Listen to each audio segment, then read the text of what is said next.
भगवान बोले कुंडी खोलो।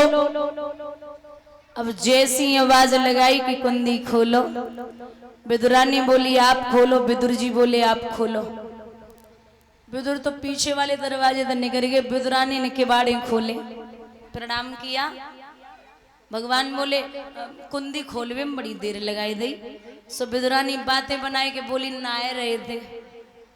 भगवान बोले वो तो हमें पता, तुम स्नान कैसे चल रहे हो, तो वो तो हमें पता है। भूख लगी है काकी, कुछ खाने को दे दो। तो केले रखे हुए थे। दादा ऐसा प्रेम है विदुरानी का कि जो केले थे उन केले के छिलकों को विदुरानी कृष्ण को देने लगी, और छिलका वो छिलके कृष्ण को खिला रही और गिरी फेंक रही।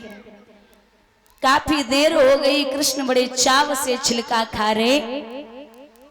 आए के विदुर जी ने देखो, बोले क्या कर रही है पगली, अरे लगत मैं खिलाऊंगा।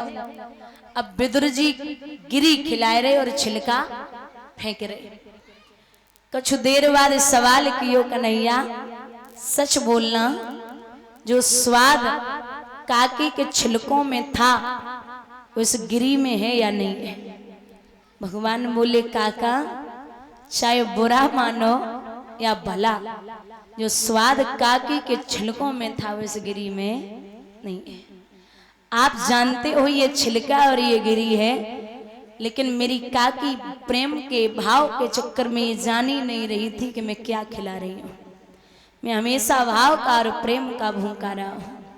कीर्तन जिनका होता होगा, होगी न कपट की चाल, जहां नाचते मिलेंगे ए भैया यशोदानंदन गोपाल, वहां रखा होगा आराधन सो प्रेम परोसा थाल, जहां झेमते मिलेंगे ए भैया यशोदानंदन गोपाल, वहां।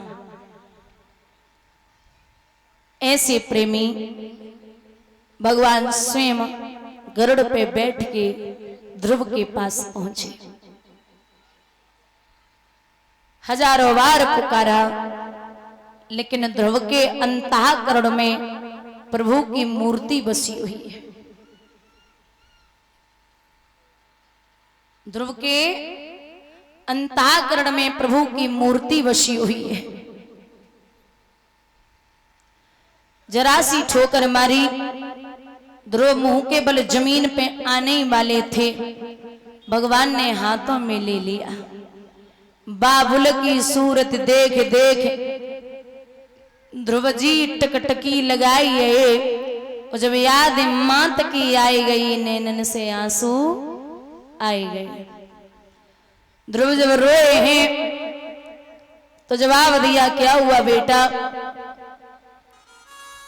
बोले मां की याद आ रही है, आप हमसे कुछ मांग लो। तो वो छोटा सा बालक जवाब देता है कि मैं बेटा हूं हे नाथ पिता, तो तुमको ही सब चिंता है, तुम ही सोच कर बतलाओ इस बेटे के लायक क्या है, आप ही बता दो।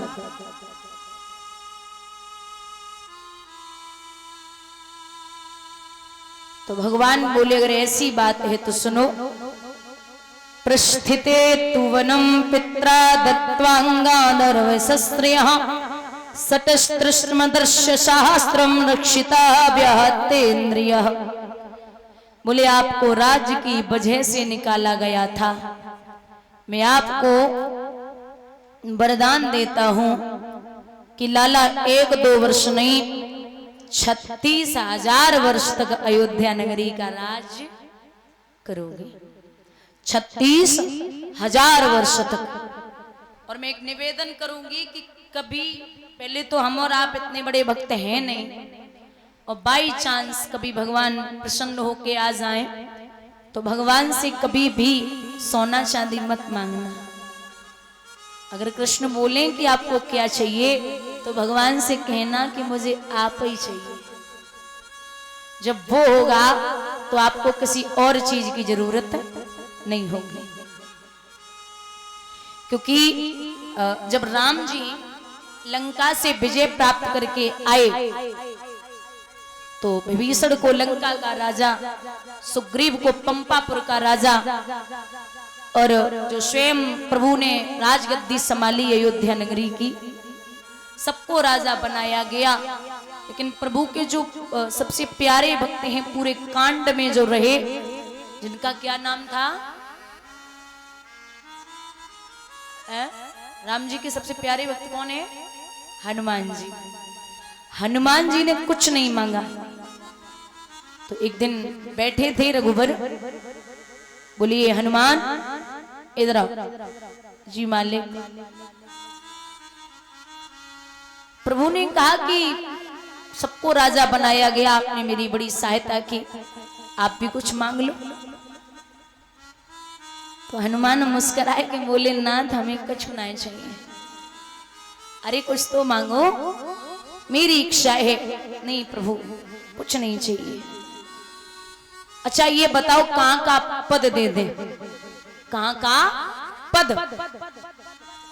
हनुमान जी मुस्कुराए के बोले महाराज जहां पद होगा वहां मद जरूर होगा।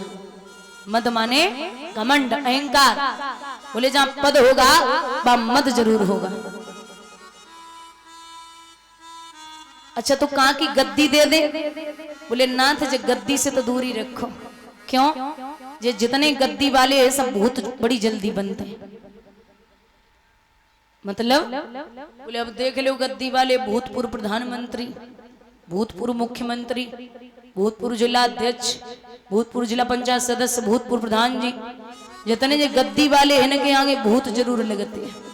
आपने भूतपूर्व प्रधानमंत्री और भूतपूर्व मुख्यमंत्री सुना होगा, लेकिन भूतपूर्व रामचंद्र, भूतपूर्व कृष्णचंद्र नहीं सुना होगा।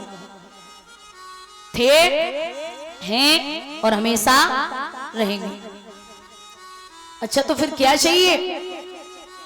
मैया सीता बोली मांग लो ना, इतने कह रहे हैं तो जवाब दिया कि अगर देना चाहते हो तो हमें एक चीज दे दो। सीता जी बोली एक नहीं डबल मांग लो, डबल। अच्छा डबल दिलवा दो। डबल क्या? डबल ये है कि आप अपने पति से कह दो कि ये दोनों चरणों की सेवा हमें दे दे। सीता जी आगे बढ़ी तो राम जी ने कलाई पकड़ी देवी। आज एक भक्त के आगे एक पत्नी हार गई और एक आशीर्वाद दिया कि जहां त्रेता द्वापर कलयुग में भी जहां जहां राम के मंदिर बने होंगे वहां हनुमान जी की मूर्ति अवश्य होगी। और जो राम मंदिर बनवा के हनुमान जी की प्रतिष्ठा प्राण प्रतिष्ठा नहीं करवाएगा वो मंदिर कभी पूर्ण नहीं होगा। बोलिए राघवेंद्र सरकार की। बोलिए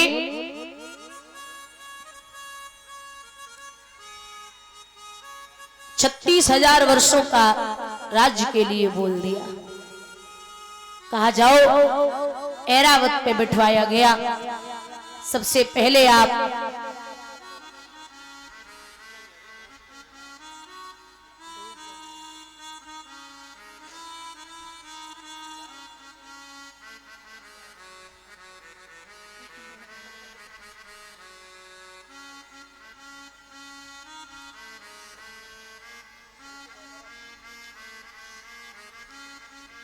तो ऐरावत से ध्रुव जब चले सबसे पहले ध्रुव मैया के पास ना मौसी के दरवाजे पे पहुंचे, क्योंकि मौसी ही मेरी सबसे पहली गुरु है।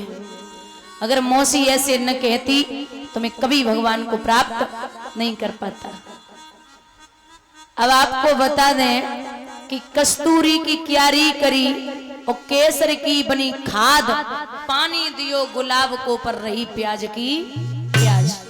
आप प्याज में चाहे कितने इत्र सेंट डालो वो अपनी बदबू ना छोड़े।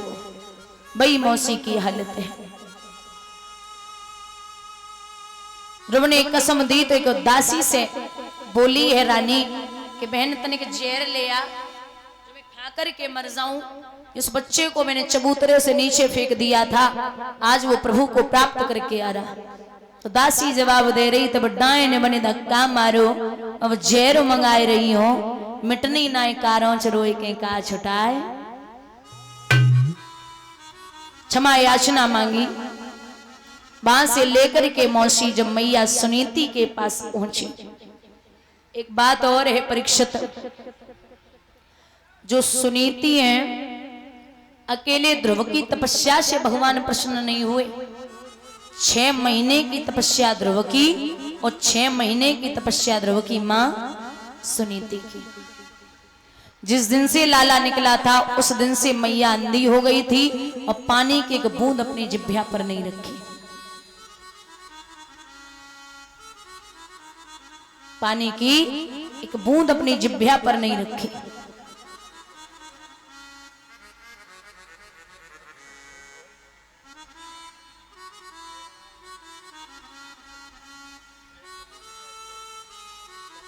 यहां लिखते हैं कि सुनीतिस्य जननी प्राणेम्यो अपि प्रियम सुतम उपगोहम जहावाधिम तदम गस्पर्श निर्वृदः।